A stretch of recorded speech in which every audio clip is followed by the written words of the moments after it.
మనుషుడు బుద్ధి దేవుడు చేయొద్దన్న ఒక్కటే పట్టుకుంటాడంట, అనుభవించమనవన్నీ అనుభవించాడంట. ఒక కథ చెప్తాను, మీరు సీరియస్గా వింటారు కాబట్టి. ఒక ఆయన యజమాని దగ్గరికి వచ్చి, ఓ పనుడు, ఏ సార్ దేవుడు ఎందుకు సార్ ఆదాం నమ్మని అలా శిక్షిస్తాడు? ఎందుకు సార్?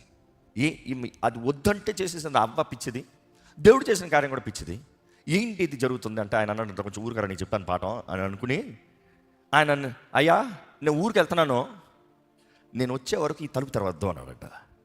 ఇంట్లో అన్ని గదుల్లోకి వెళ్ళు, అన్నీ చేసుకో, ఈ యొక్క తలుపు మాత్రం తెరవద్దు అని చెప్పి వెళ్ళిపోయాడంట. తెరవద్దని చెప్పి వెళ్ళిపోయిన తర్వాత ఈయనకి పట్టిందంత క్వశ్చన్, ఎందుకు ఆ తలుపు తెరవద్దన్నాడు? అన్నీ తెరుచుకోమన్నాడు, ఇది మాత్రం ఎందుకు తెరవద్దన్నాడు? అన్ని గదుల్లోకి వెళ్ళమన్నాడు, ఒక్కటి మాత్రం ఎందుకు తెరవద్దన్నాడు? ఆయన ఆరాటం తట్టుకోలేక ఏముంటుందో ఏముంటుందో ఏముంటుందో ఏముంటుందో అని పటాక్ అని తెరిచాడంట. తలుపు తెరిచినంటే సుర్రని ఎలక బయటికి పారిపోయిందంట. ఇప్పుడు ఆయన, అయ్యో ఎలక బయటికి పోయింది, యజమాని వస్తే నేనేం చెప్పాలి? యజమాని అదే టైమింగ్ చూసుకుని వచ్చాడంట. వచ్చిన తర్వాత ఈయన బిక్కు బిక్కు బిక్కు బిక్కు బిక్కు బిక్కు అని ఉన్నాడు. ఏందయ్యా అంటే, ఏం లేదు ఏం లేదు ఏం లేదు, తలుపు తెరిచావా అని అడిగాడంట. ఇంకేం చెప్పాడు? అవ్వ చేసినట్టే చేశాను అన్నాడంట.